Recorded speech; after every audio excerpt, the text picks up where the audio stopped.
All right, on this special bonus episode of The Big Show, we'll spotlight and review several new films, including Deep Water, The Outfit, Alice, Master, and Cheaper by the Dozen. We'll have all that and more on this special bonus content episode of Keeping It Real with Film Gordon. Let's go.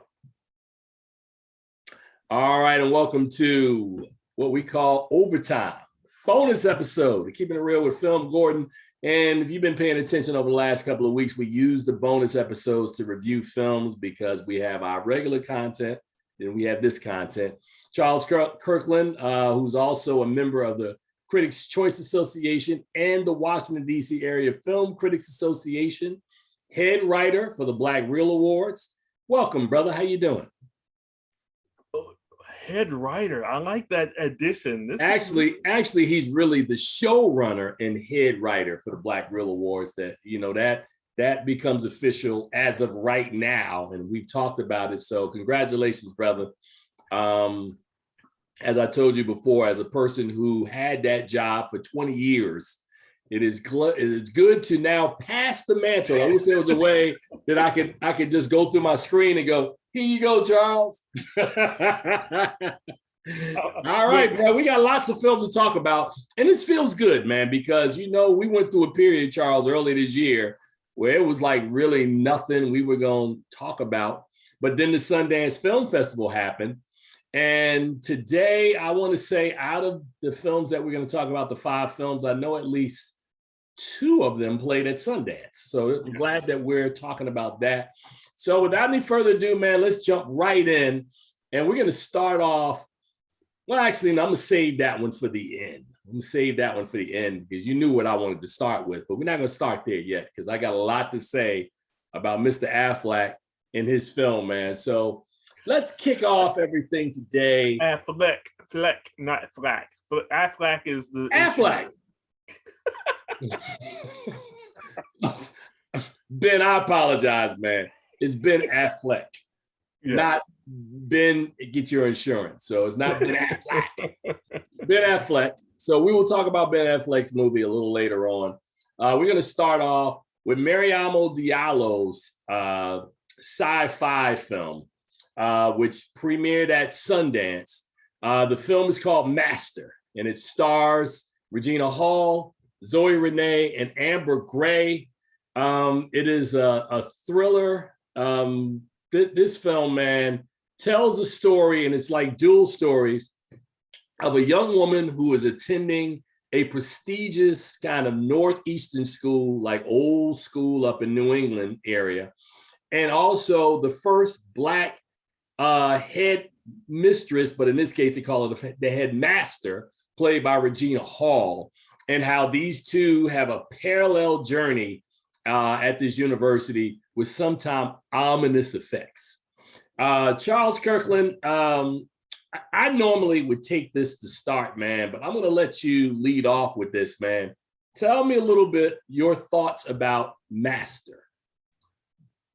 Mariama Diallo has a very intense style to her filmmaking, and this movie is no short of that. I think when we saw the movie, I said Jordan Peele has his realm. Mariama Diallo goes a little bit past Jordan Peele in the way she presents because all her themes are really about the Black experience in horror. And so this is one of those films where you're like, I'm not really sure what's going on until you see what's happening, and you're like, oh, okay. And so it kind of felt a little like Candyman Goes to College in a way, where you have these 2 storylines going. But it's a very intense film. I enjoyed it pretty much. I think it kind of meandered at some points and it kind of got me lost. But once it started amping up toward the middle, the second act and into the third act, oh man, it's powerful. Regina Hall is at top of her form in this movie. I love everything that she's been doing lately. She's just showing that she's a queen in acting, and just what she does here. And Zoe Renee is another actress who's coming up, and we've seen her before, but in this role, she goes to a place where she hasn't been before. And I guess I don't think we've seen her in horror before like this, but I really enjoyed Master. It was one, like we said, we saw it at Sundance, and I was like, man, it was one of those ones I like, Tim, did you see Master yet? Have you seen it? Because it really is that important and powerful. I enjoyed it. And I'm glad to see that it's getting a run. So it's going to be on Prime Video starting tomorrow, March 18th. All right. So I would echo everything you said, right? And I think that when you make the comparison to Jordan Peele, before I even get there on that, Mariama Diallo hit our radar a couple of years ago when she did a short film called Hairwolf, right? And this one told the story of kind of a woman who's working in kind of I want to say it was either Brooklyn or Bed-Stuy kind of hair shop, and how, we're dealing with gentrification and how you had like the whites or the mainstream moving into the neighborhood and they wanting to come in, and, about black hair. So there were all these different things, but she did it in a way that kind of had kind of ominous notes of like Michael Jackson's Thriller. There was a lot of that in it, with this horror element, but it was very effective and very effectively delivered and executed and done quite well, right? So I was anxious when Master came along. I said, all right, well, let me see what we're doing here now with her doing a full-length feature.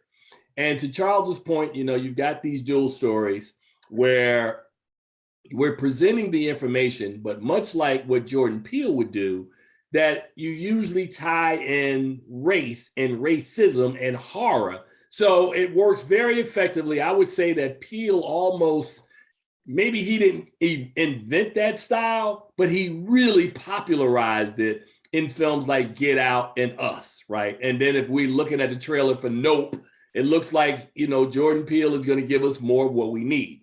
So we think about the styles of filmmakers, right? M. Night Shyamalan loves The Hook. Jordan Peele loves taking basic racial slights and turning them into things that are horrific. Diallo kind of follows along with that. And in this film, as Regina King is assuming being the new headmaster at this university, she moves into this house that has some creepy sorts of things that are happening, some that are real, some that are imagined, that from the past. That meanwhile, Zoe Renee plays the college student who has a white roommate, and stuff mysteriously starts happening to her. She's having bad visions. So there's a lot of stuff going on in this movie. Then you actually there's another young lady who's another African-American woman there who's fair of skin, who is the instructor for Zoe Renee. And for reasons that the film really never delves into, other than maybe it's colorism, that she's given this other young Black student a hard time, and you're trying to figure out what's going on with that. So there are a lot of things that are packed into this movie. What I will say, though, is despite the fact that Diallo has Jordan Peele's kind of touch as it relates to taking these situations and finding the horror in it, I would say that I'm not going to say it's not done as smartly as Peele, because I'm not really trying to have these two be clones of one another. I think the styles are slightly different. And I think Peele's execution feels cleaner to me than Diallo's execution. But I still think that it is a very good movie. And to Charles's point, that I think Regina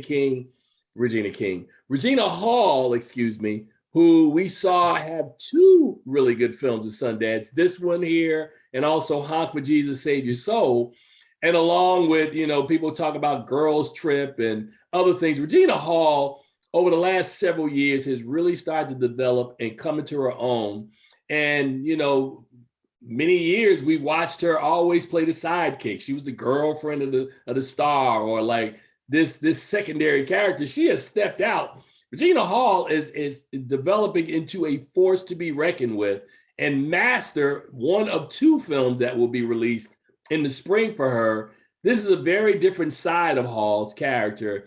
It's not comedic at all. She is in there doing her thing. So I really like what Master gives us, Charles, but at the same time, as I said, not a complete film. I still think that there's some things in it that could have been cleaned up. The length of it, just a smidge, about 15, 20 minutes too long on it as well. But I liked it a lot. I would give this movie a B. I thought Master was really, really solid.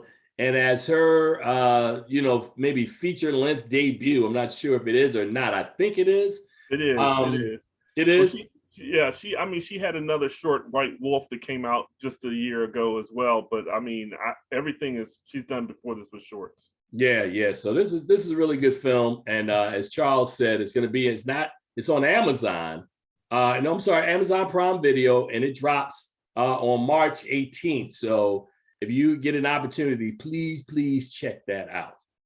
Now, our next film, instead of going to another Sundance film, man, I'm going to go to a film that is its third iteration remake from 1950 to 2003 to 2022. It is Cheaper by the Dozens.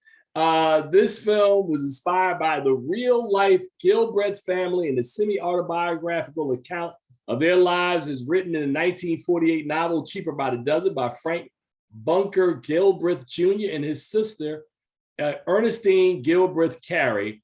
This film is directed by Gail Lerner with a script co-written by Kenya Barris of Blackish fame and Jennifer Rice Ginzu Henry, produced by Walt Disney Pictures. This movie will be on Disney Plus tomorrow. One of the other producers of this, I think, is Gabrielle Union, who also stars as Zoe Baker.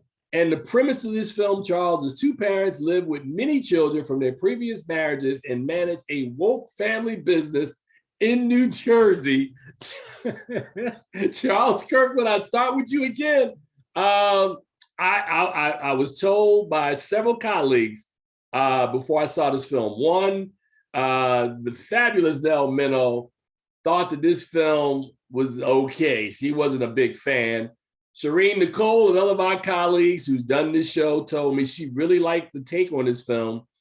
And then there's Charles Kirkland Jr. What say you, my brother, about Cheaper by the Dozen, man? I'm mixed on this film. I really am, because I enjoy some of the light frivolity that happens in the film, some of the instances that occur. But there's one scene in the film in particular that once you get into it, I felt like that they introduced this whole subject of racism and then just dropped it. They didn't develop it or address it or clarify it or anything. They just dropped it in. It was a complete tonal shift from the entire movie. I mean, there have been subtle microaggressions that Zoe is facing, that Gabrielle Union's character is facing through this new world that she's been launched into. But there, at no time and place was it ever as dark as it was at that one moment of the film. And they never resolved it. And so for me, that one time in that movie, it just kind of tainted the film for me a little bit. Overall, if you look past the movie, I think the interaction between Zach Braff and Gabrielle Union is hilarious. So the things that they get into are quite funny. The children are adorable. I mean, you got these two sets of twins that, I mean, sometimes they just steal the show. And you know, some of the same beats are there from the movies, the prior movies. I'm a big fan of the original. I've seen the 1950 version several times, and even the Steve Martin version is interesting. But this one just I enjoyed it to that point, and then it just left a bad taste in my mouth that they never resolved it. So and because it was toward the end of the film, I got an opportunity to enjoy a lot of the film. And then when they resolved it at the end, okay, when the movie concluded, it was what it was. So I'm very mixed in my review for this film. I enjoyed one part of it, and then I didn't enjoy another part of it. But on the whole, it, I'm gonna go with, because it's right in the middle, I'm gonna go with a C for the movie. For me, I can't give it any better than a C. All right, so let me tell you what my experience is, and I will just basically say that we're in mid-March, right? So these movies that we try to analyze. As a guy that's been doing this for a long time, there's certain movies, man, that are just what I call filler. This movie to me is the equivalent, like if you got a pie and there's cream on top. This is the cream on top. This is not really like a meal. But Nell Minow said it best when she said, "Tim, it's like 98% sitcom-y, and then it's like 2% Black Lives Matters," which is the stuff that Charles is talking about. That's in the middle of the film. I just found that I went into this film, and maybe my review is based on the fact that I expected nothing out of Cheaper by the Dozen. And I was actually entertained. I felt that this story, which basically is a freshening up of the first two versions of this film, tries to present this family in it tries to present this family in the world that we live in today. Which, much like I'm assuming that Steve Martin's version did the same thing in 2003, the original version from 1950 is a product of its time. This movie is a product of its time. You've got an interracial relationship with Gabrielle Union and Zach Braff.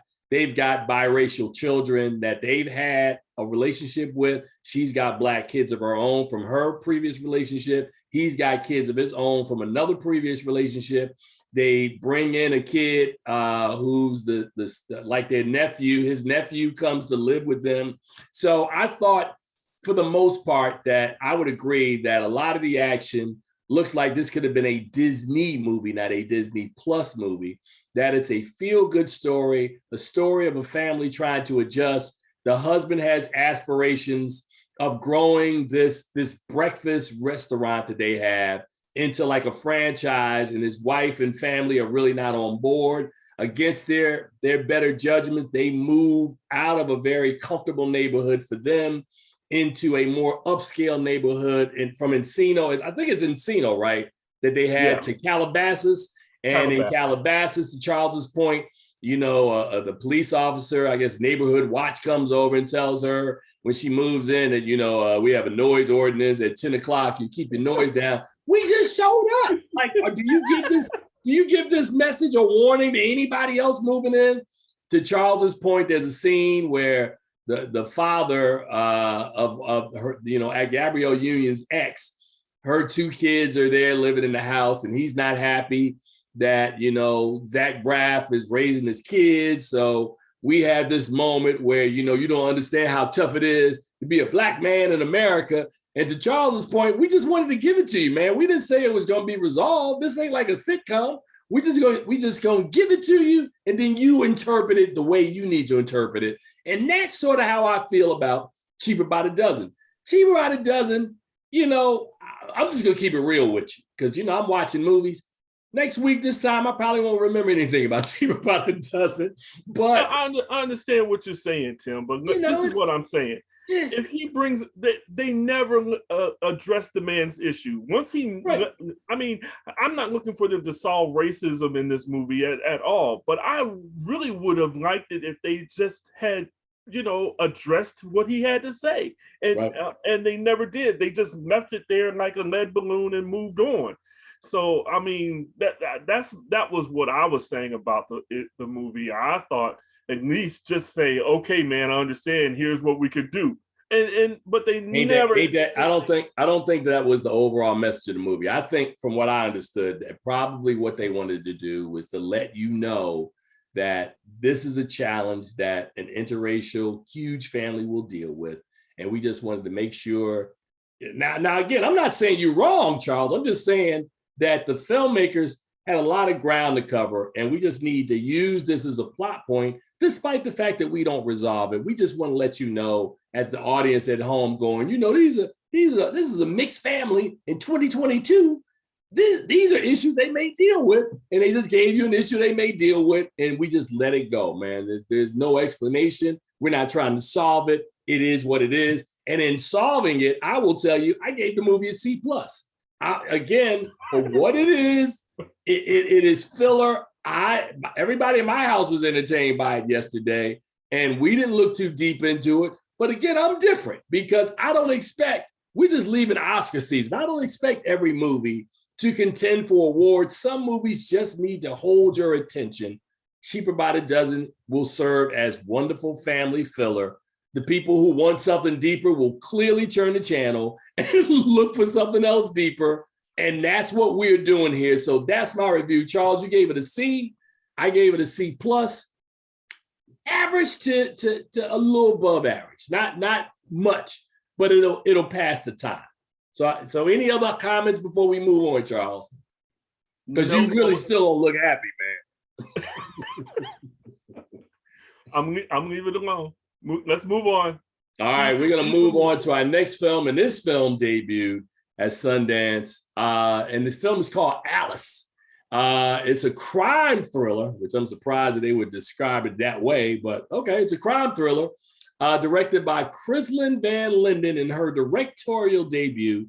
The film stars Keke Palmer, Johnny Lee Miller, the ex-husband of Angelina Jolie, Common, Gaius Charles, and Alicia Witt. This film also, as I said, world premiered at Sundance in late January, and it tells the story of a woman, Palmer, who's enslaved at a 19th century plantation in Georgia. As she attempts to escape, she realizes it's 1973, and she meets a truck driver, played by Common, who helps her adjust to the time period. Yes, I said all of that correctly. That's what happens. She persuades him to go back with her to the plantation so she can exact revenge on her cruel former owner, played by Miller. Charles, I'll let you lead the first two. I'm going to take this one. This movie, when I first read the description, because when you're at Sundance, you get it. I don't even think we got a trailer, right? We just got a description, right? So I said, okay, coming out the gate, this sounds like Antebellum 2022. So for people who are at home, who are listening to me or watching me and have never seen Antebellum, Antebellum was a story that starred Janelle Monáe, that was released several years ago, about a woman, because this one freaked me out too, the way they did it, that, she's on the plantation, we see an airplane go by, and, hey, what is that? So it looked like they were trying to do this kind of, again, I hate to keep using the man's name because he's going to ask us for some residuals pretty soon. It looked like another Jordan Peele-esque sort of racial kind of horror thingy, right? And in that one, we come to find out that, well, I don't want to spoil it because Alice is sort of similar in that regard. We find out some things that understand why Janelle Monáe's characters in the past and the connection to the present, right? So much like that film, Alice starts off with a group of Black folks or African-Americans who are enslaved and on a plantation. And one night, she makes a run for it. And when she runs for it, she ends up outside the plantation and on a highway where she almost gets hit by a truck driven by Common. So I'm going, what is going on? Huh?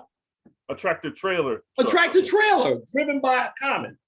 Next thing you know, he's dressed like he's in the 70s. She's dressed as a slave. And you find out that it's 1973 and the plantation she's on, much like Antebellum, exists in a certain period, whether 1970s or exists today, that you have a whole bunch of people, sort of what I call the Juneteenth mindset, Charles, and they don't know they free but outside in the real world. And M. Night Shyamalan, because I mentioned all these people in these reviews today. M. Night Shyamalan made a movie called The Village, which is somewhat similar to this, that people were living in the past, only to discover that the past, that their world, their reality, their matrix was this little small corner of the world. And outside this corner is like a real world in the present day. That's the Alice story. Now, my issue with the Alice story is that after that, she comes back home and Alice suddenly can read and she's reading Black history. She grows an afro. She takes her hair out. She becomes militant. And the next thing you know, she's leading this charge of wanting to go, and as you said, exact revenge. And I just thought personally that the screenplay and the direction are not all executed well. It means well. Alice to me is a mess. This movie, it's not sexy. It's not empowering. It's not even really smart. It's not even original because, as I said, I've named 2 other movies that have come out in the last 10 years that have the same plot that I think, even Antebellum, which I thought wasn't the greatest executed film, I thought Antebellum was better than Alice. The Village, which was a movie I just thought was absolutely ridiculous, I still think is better than Alice because of the execution, the direction, the point of view of the storytelling. So when I think about Alice, man, I would give this movie like a C-, man, maybe a D+. I'm just not a fan of it. I remember watching it going, huh? it kind of went where I thought it was going to go, but where it gets ridiculous is in this whole thing where Alice so quickly changes over from being a slave and she adapts to being like a woman of the 70s, almost like that. And I'm like, come on, man. I mean, I understand that you had to do that because the film is only so many minutes long, but you got to give me more of a transition. You got to show more of her struggling with, her life as a slave and then leading her to where she ends up going. I don't think it's like 6 months that you do that. I don't really think that happens, man. So that was my issue with Alice, man. Charles Kirkland, what say you? I joked with you when we saw this film. I said, did my girl just come out of the slave quarters, escape, and now she can read the word Emancipation Proclamation? I mean, and perfectly read the word. I'm like, come on, this is unbelievable. Not the smartest film that or the smartest screenplay that I've seen recently. Not smart as all. No, not by a long stretch.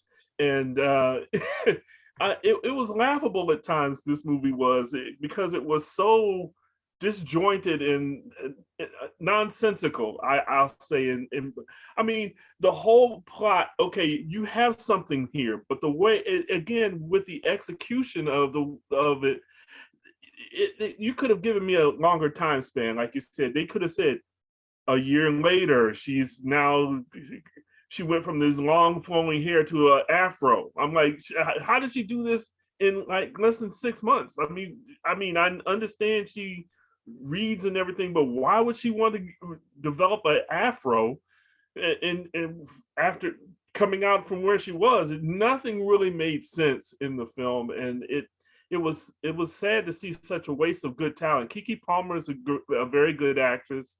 Common is an excellent actor. Johnny Lee Miller, he's coming into his own. These are people who do good work, and it's just wasted in this film. I would have given it a D+, C-, just like you did. I think C- would, when you said it, it sounded laughable to say because we just said Cheaper by the Dozen was a C. So I mean, this movie has to be a D, because if Cheaper by the Dozen, which was decent film, if we're going to give Alice a C-, that was just an injustice to the film. So yeah, it's got to be a D+ for me. Wow, man. All right. So yeah, Alice is in theaters tomorrow. It's released by Roadside Attractions and Vertical Entertainment. So if you get an opportunity, go and check it out. And maybe Charles and I are wrong. Maybe we don't know what we're talking about. It's possible. So our next film is a film that I've been hearing a lot of buzz on. They sent it to me. I was out of town, so I missed the window. They gave us like a 72-hour window to watch it. And I missed the window, and I guess they're going to send it to me tonight. And I probably will miss the window again, Charles, because we got another movie tonight to watch. So, but the movie we're discussing is called The Outfit. And this is, of course, a crime drama directed by Graham Moore and his directorial debut from a screenplay by Moore and Jonathan McClain. Now, let me just double check something before I move on about who Graham Moore is, because that name is familiar. Did Graham Moore? He did. Okay. He wrote the This is Imitation Graham Game. Moore who wrote Imitation Game. I met him several years ago. Were you at, well, you probably may not have been with me, but yeah, we met him at Middleburg a couple of years ago. It's a screenplay by him, Graham Moore and Jonathan McClain.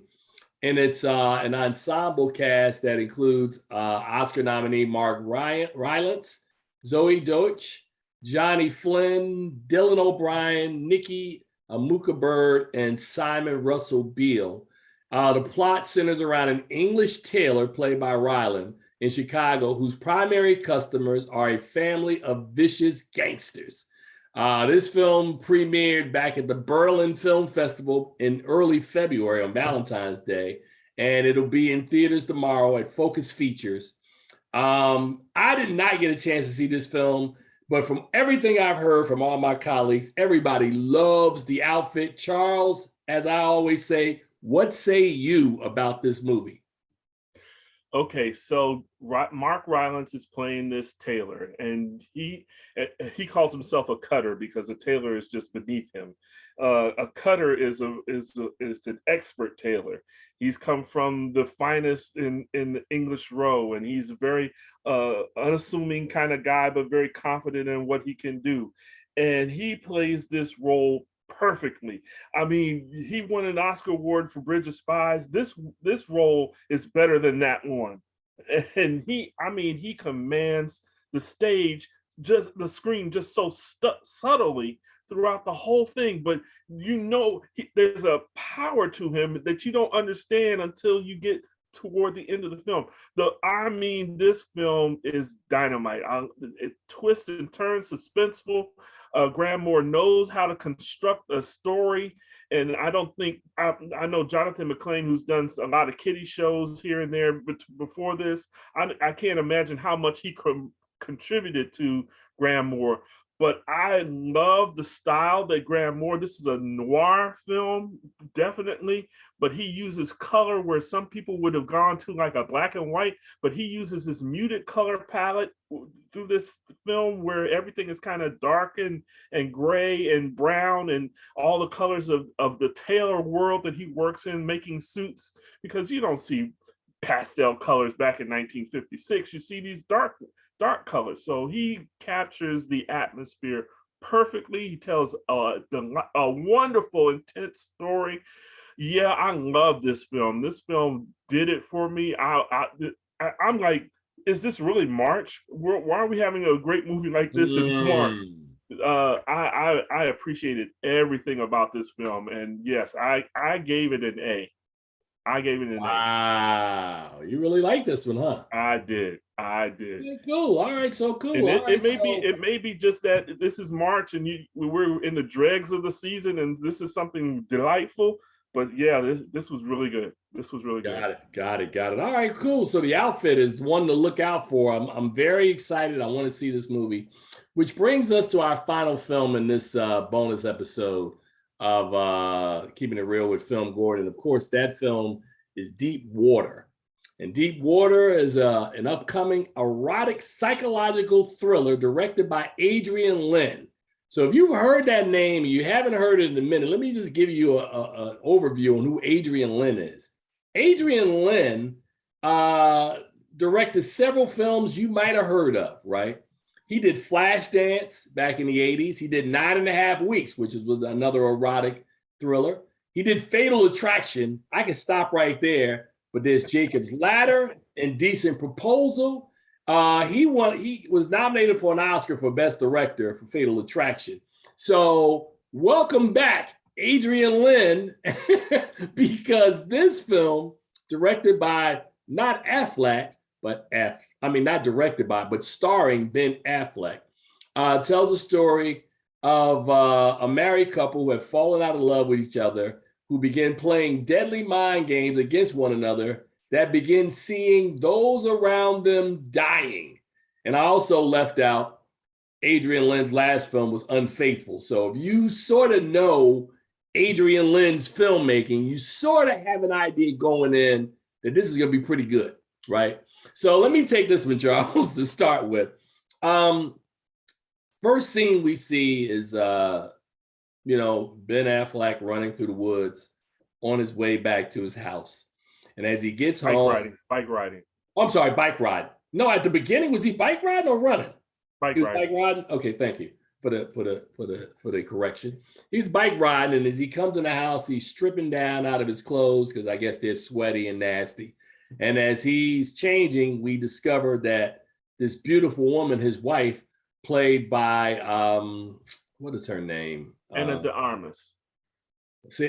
Ana de Armas is watching him. And he goes, "What?" And she goes, "Nothing."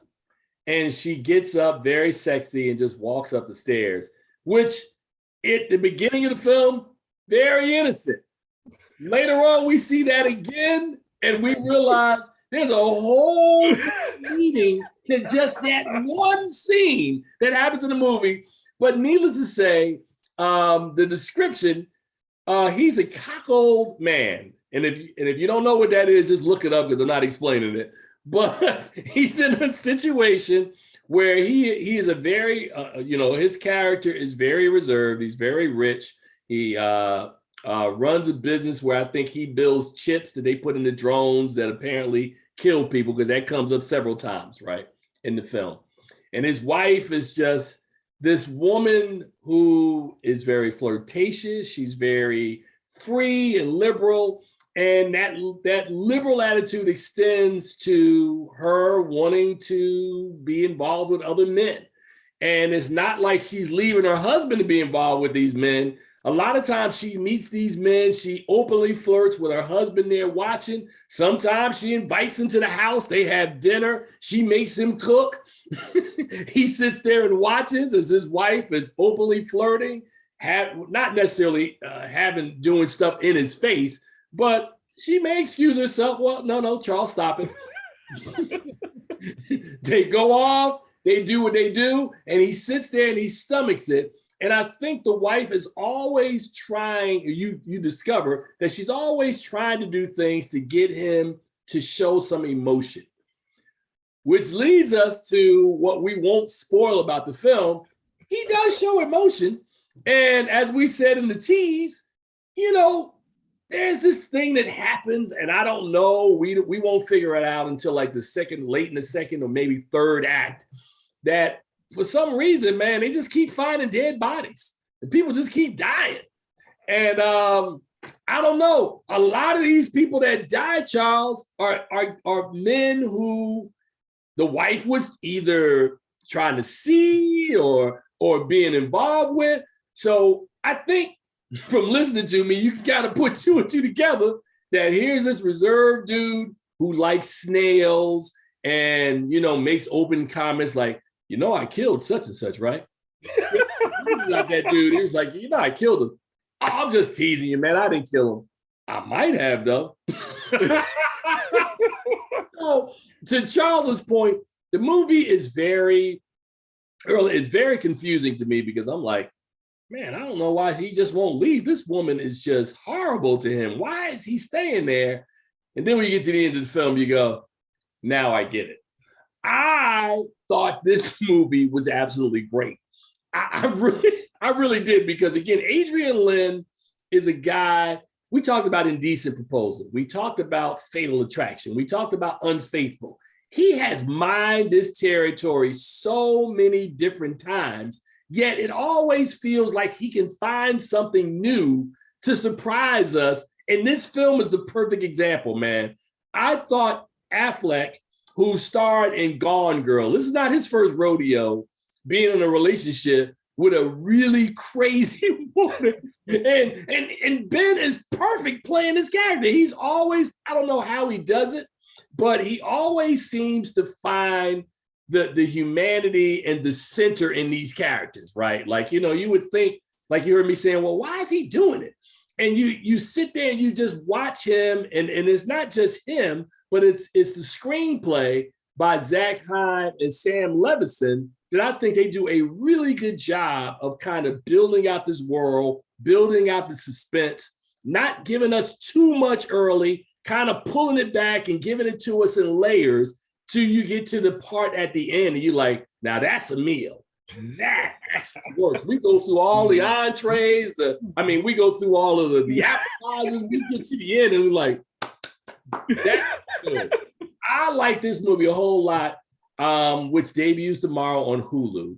I would give this movie a B+. I really like this movie a lot. I think that the two leads in this film, and as the Spinners once sang in the 1970s, games people play. It's love is a deadly game. And there's a lot of cliches that you can use for this film, and they all work. Deep Water, yeah, you need to see Deep Water this weekend. Charles Kirkland, what say you? I read the Patricia Highsmith book. Pamela Highsmith book. Pamela Highsmith, who also wrote the Ripley, the Talented Mr. Ripley, and Strangers on a Train. This is the same person. This story was from 1957 or so. She wrote this book. So to see it on the screen, the way they've done it and they've interpreted this, I really enjoyed this. Like you said, even when Ben Affleck was playing Batman, I think he was playing the Batman who had just finished in Gone Girl, or maybe he finished in this movie. This is Ben Affleck's wheelhouse. This is the role that he plays the best. The troubled, tormented dude, right? And so yeah, I can't say any more about how Ana de Armas, this is the same girl that we saw in No Time to Die as the CIA agent, and in Knives Out as the little girl who was scared to tell the truth or she's gonna puke. You know, she in this role is very different than we've seen her before. I mean, she's very vampish, very, very sexy, and you hate her at times, but then as the story continues, you're like, can I really hate her? I mean, this movie has so many layers on it. I'm still eating the onion that this film is. I mean, I'm still peeling it. I'm still peeling it apart. And I mean, it's fantastic.